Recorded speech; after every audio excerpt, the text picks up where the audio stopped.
Convert string date to timestamp in Python. How to convert a string in the format %d/%m/%y to timestamp.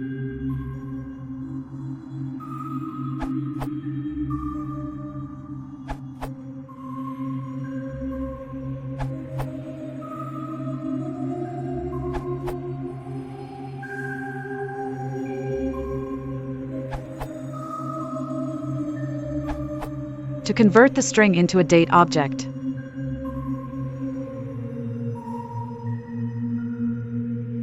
The way to convert the date object into POSIX timestamp depends on time zone. From converting datetime.date to UTC timestamp in Python. Date object represents midnight in UTC. Date object represents midnight in local time.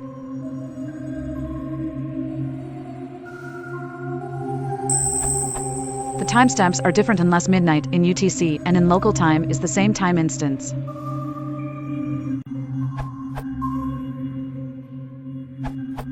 I use ISO 8601, which is 62x faster than daytime's time.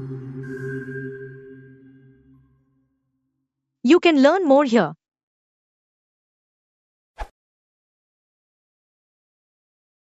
If you want to support the channel, please consider liking and subscribing.